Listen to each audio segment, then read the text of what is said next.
Bienvenue sur la chaîne Ta Base Vidéo. Aujourd'hui, on continue avec la phase comprendre de Up3E et plus particulièrement sur la notion de campagne et de SaaS. Dans cette vidéo, je vais t'expliquer à quoi sert la campagne, à quoi sert le SaaS et pourquoi les utilisateurs de Leanpart tiennent absolument à ce que tu l'utilises.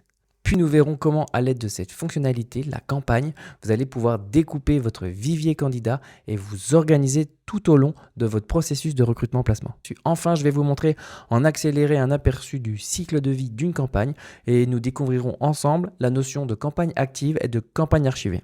Et avant ça, si ce n'est pas déjà fait, je t'invite à liker cette vidéo et à t'abonner à ma chaîne. Tu vas me permettre de faire vivre cette communauté et tout simplement de continuer à te proposer toujours plus de tutos sur ce logiciel et bien d'autres.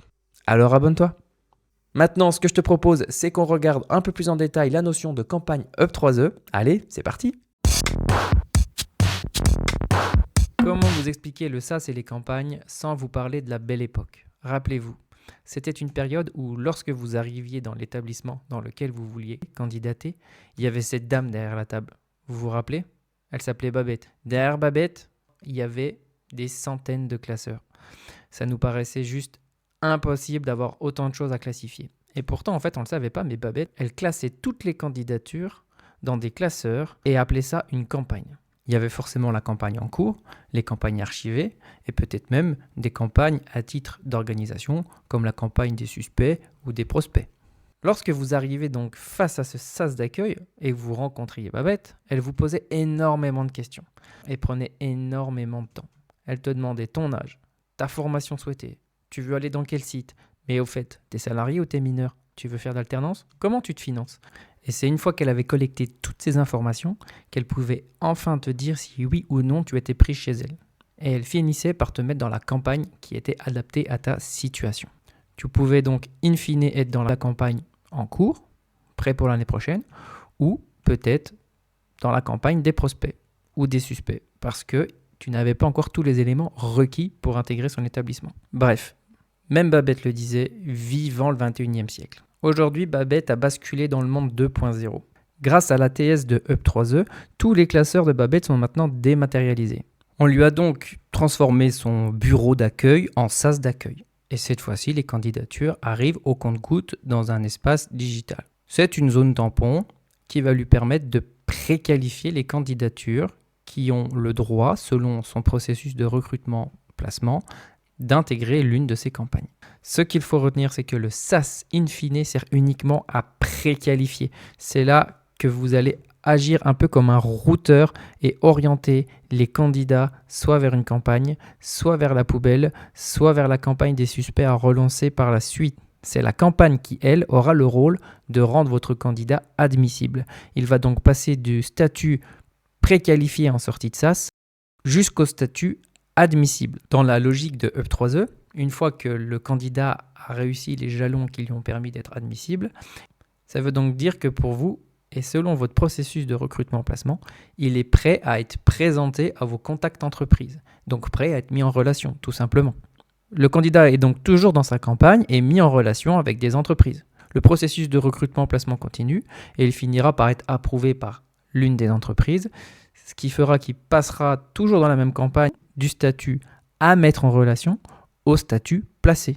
Pour Up3E, le statut placé signifie que le candidat est prêt à être marié.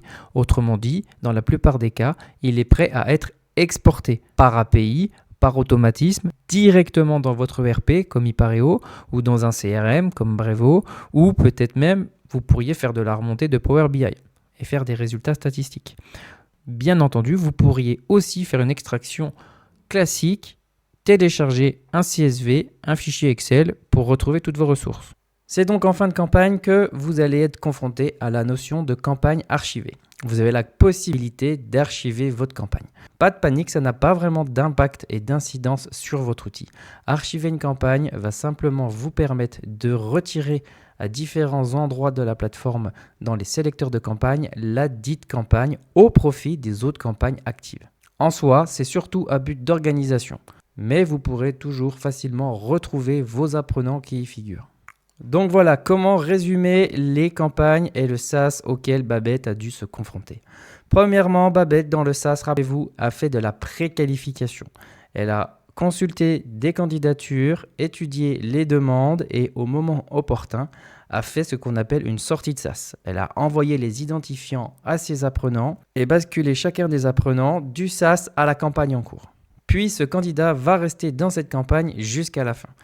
C'est-à-dire qu'il va avoir une première étape de qualification où il va être amené à échanger avec vous à travers son espace candidat en vue de qualifier son dossier jusqu'à le rendre admissible. Puis dans un second temps, vous allez le mettre en relation, le confronter à votre portefeuille entreprise et à vos interlocuteurs. Par la suite, il va être placé sur une offre. Le nombre de postes à pourvoir de cette offre va décompter d'un et il sera prêt pour la 4e étape, l'export. Babette va effectivement exporter ses apprenants depuis votre 3E jusqu'à un ERP comme IMAG, un CRM comme Brevo ou encore par fichier comme on l'a vu en CSV. Ce que l'on peut donc retenir, c'est ces deux notions principales. Le SAS sert uniquement à la préqualification, c'est une zone tampon dans laquelle chaque candidature va être analysée en vue de basculer au moment opportun dans une campagne. La campagne sert à la qualification du dossier.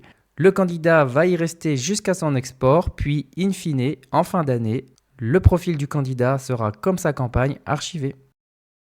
Et voilà, c'était tout ce qu'il y avait à comprendre sur la philosophie du SAS Up 3E. Je vous invite néanmoins à continuer de monter en compétence sur le sujet, notamment à travers 2 vidéos. La vidéo sur la gestion des doublons dans le SAS, justement. Vous allez pouvoir fusionner les candidats apprenants qui ont postulé en doublon, en triplon dans votre établissement. Par la suite, si vous êtes administrateur, je vous invite à suivre la formation sur la configuration d'une campagne. Vous allez pouvoir voir en détail quelles sont les subtilités, comment les créer et comment les associer aux bonnes vues utilisateurs. Donc voilà, c'est tout pour moi dans cette vidéo. Je vous remercie de l'avoir suivi et vous dis à tout de suite dans la prochaine.